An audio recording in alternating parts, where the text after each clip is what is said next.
You do not remember a world without chains. The shackle on your ankle is a part of you. It is a cold, uncaring friend. Above you, an artificial sun burns in the cavern roof. It never sets.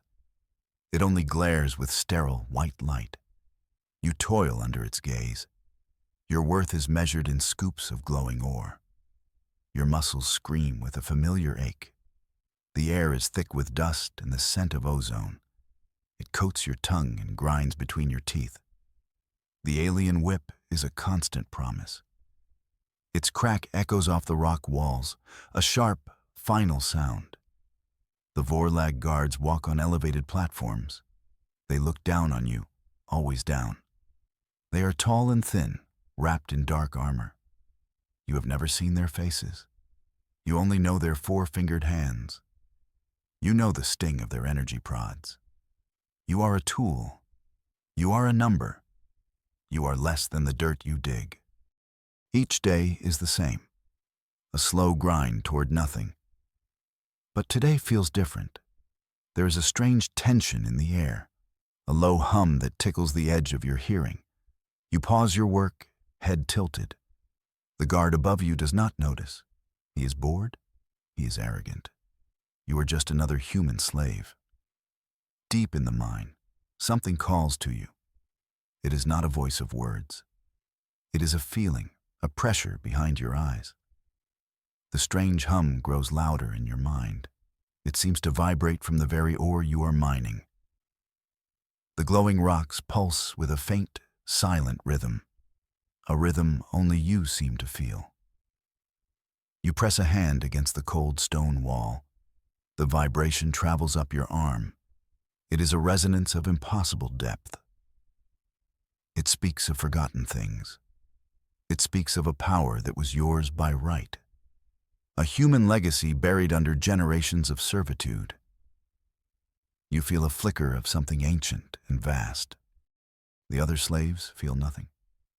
They just keep digging, their faces blank. They are lost in the mindless rhythm of survival. But you are awake now. The hum is a secret whispered just for you. It tells you that the Vorlag are not gods. They are jailers. And every jail has a key. This hidden power thrums beneath your skin. It is a terrifying, thrilling sensation. For the first time in your life, you feel something other than despair. You feel a sliver of dangerous, impossible hope. A cry of pain shatters the mind's rhythm. You turn to see an elderly man stumble. He drops his load of ore. The glowing rocks scatter across the dusty ground. A Vorlag guard descends from his platform. He moves with a predator's fluid grace. The air crackles with the energy of his prod. The old man cowers, shielding his head. The guard raises his weapon. He is enjoying this. He is making a show of it. Something inside you does not break. It shatters. All the years of pain and rage ignite at once. You are not thinking. You are only moving. You shout, a raw sound torn from your throat. The guard turns his helmeted head toward you. In that instant, the hum in your mind becomes a roar. A wave of unseen force erupts from you. The guard is thrown backward, as if hit by a solid wall. He slams into the rock face and crumples to the floor. Silence falls over the mine. Every slave is frozen, staring at you. The other guards are stunned. They look from their fallen comrade to you, a lone slave. You stand there, chest heaving, your hand outstretched. You have no idea what you just did. But you know your life is over, or it has just begun. Alarms blare, shrill and deafening. Red lights flash across the cavern. The moment of shock is over. The Vorlag guards raise their rifles. Plasma bolts sear the air around you. You run. You run without a destination, fueled by pure instinct. Another slave, a woman with fierce eyes, shouts for you to follow.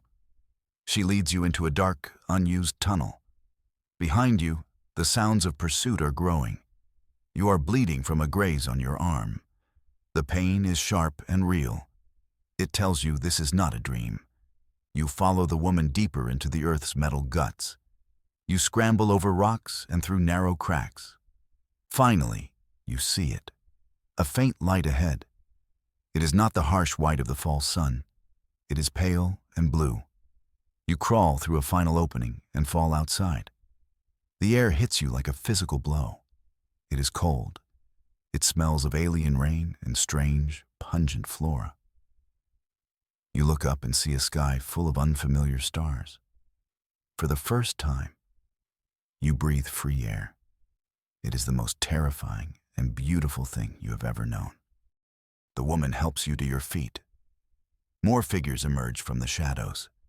They are human. They are armed. They look ragged and desperate. You have traded one danger for another. But at least this danger comes with a choice. You are brought to a hidden place, a hollowed-out asteroid, a ghost in a forgotten belt. This is their haven. The rebels look at you with suspicion. You are a stray. You are marked with the brand of a Vorlag mine. To them, you are a liability. They see a slave, still wearing the memory of chains. Their leader steps forward. His name is Kalen. He is older than the others. His face is a map of scars and hard decisions. He looks at you differently. He does not see a slave. He sees the impossible rumor that just escaped Mine Sector 7. He sees the flicker of strange energy in your eyes. He asks you what happened. You tell him everything. You speak of the hum. You describe the invisible force that threw the guard. The other rebels mutter in disbelief. But Kalen is silent. He watches you with an unnerving intensity. He is not looking at a weapon. Not yet. He is looking at the proof of a forgotten truth. He takes you aside, away from the others. He leads you to a small, quiet room. On a metal table sits a piece of the same glowing ore from the mine. He tells you to reach out, not with your hands, but with your mind. He tells you to feel the resonance you felt before. He is testing you. He is confirming a legend he has chased his entire life. Kalen tells you a story that changes everything. Humanity was not conquered by ships and weapons alone. We were a vibrant, expanding race. We touched the stars with minds that could bend reality. We were artists of the unseen. We were not warriors. We were creators. This was a power the Vorlag could not understand. And so, they feared it. The Vorlag Empire did not defeat us in battle. They crippled us. They unleashed a star-born plague, a psychic wave that echoed across human space. It severed our connection to this inner power. It left us blind and deaf in a universe we once shaped. We were left hollow, easy prey for their fleets. You are an anomaly, a ghost in their machine. The suppression field the Vorlag use is ancient. It is beginning to fail in some places. The unique ore in the mine you worked acted as an amplifier. It focused a whisper of the old power, and you were the one who heard it. You are the first in centuries to awaken. You are not just an escaped slave. You are a living testament to what was stolen. You are the spark that could light a fire across the galaxy. The Vorlag do not just fear humans. They fear what sleeps inside your very blood. A truth they have spent an age trying to bury. They begin your training. It is not about lifting rocks with your mind. It is about control. It is about discipline. Kalen becomes your mentor. He is a demanding teacher. He pushes you to your limits, and then pushes further. He teaches you to quiet your thoughts, to find the calm center in the storm of your newfound abilities. You start small. You learn to make a tiny data chip hover an inch above your palm. The effort leaves you drenched in sweat. Days are spent in meditation. You are learning to feel the world in a new way. You can sense the life signs of the rebels through the walls. You can feel the cold vacuum of space outside the asteroid. It is overwhelming. Slowly, you grow stronger. You can now lift heavier objects. You can create shimmering shields of force that deflect low-energy projectiles. One day, during a meal, you get frustrated. You accidentally send your entire food tray flying into the opposite wall. A few of the younger rebels can't help but laugh. It's the first time you've seen them smile. You are transforming from a survivor into a symbol. Kalen teaches you not just to project force, but to sense thoughts. Not to read minds, that is an invasion. But to feel intent. To know if someone is lying. To anticipate an enemy's next move. You are becoming a human weapon. A weapon forged in the fires of a forgotten art. A weapon aimed at the heart of an empire. The time for training is over. The time for hiding is past. Kalen has a plan.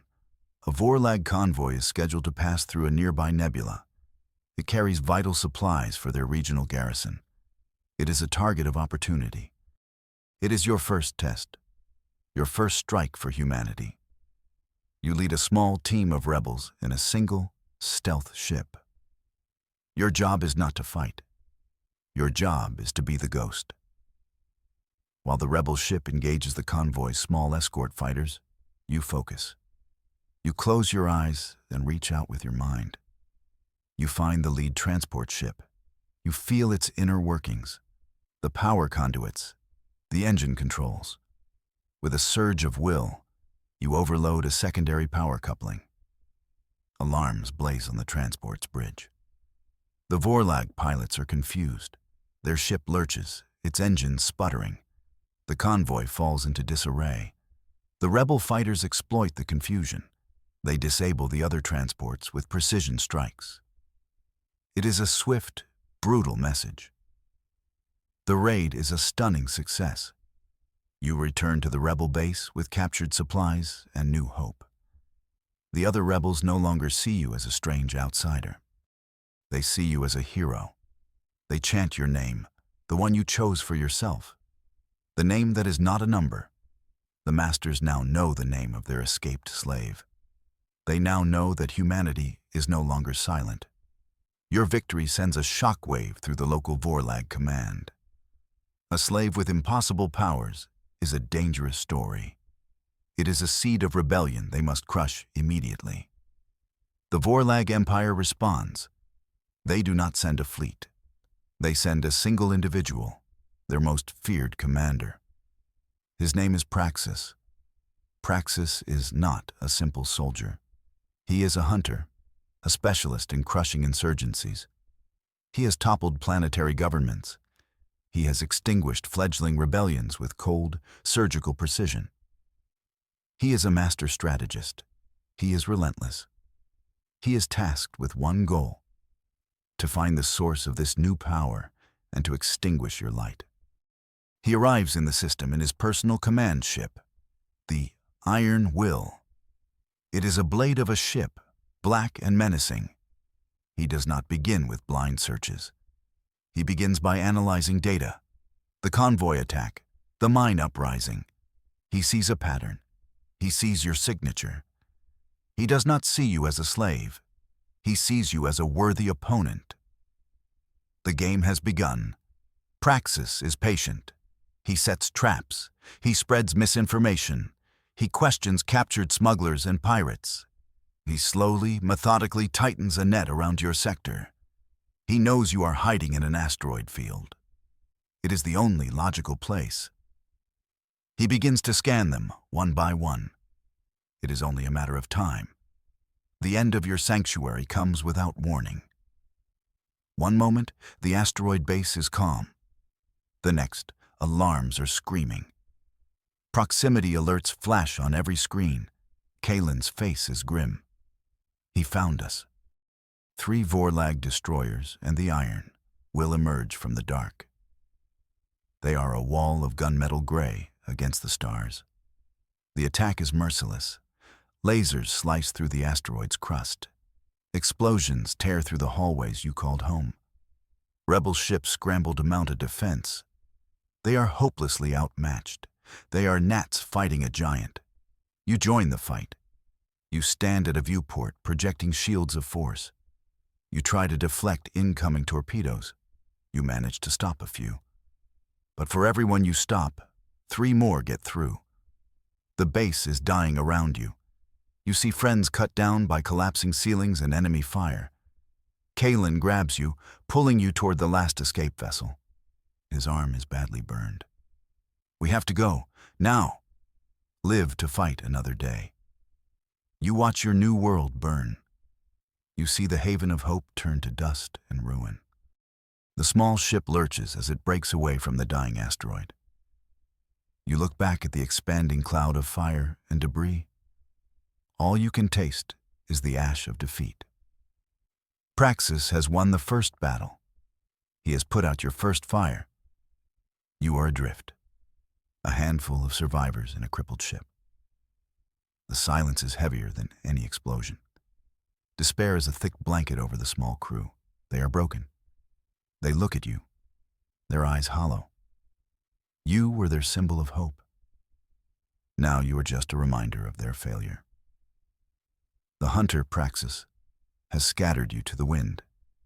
Kalen is unconscious, his wounds severe. He needs medical attention you cannot provide. You are the leader now.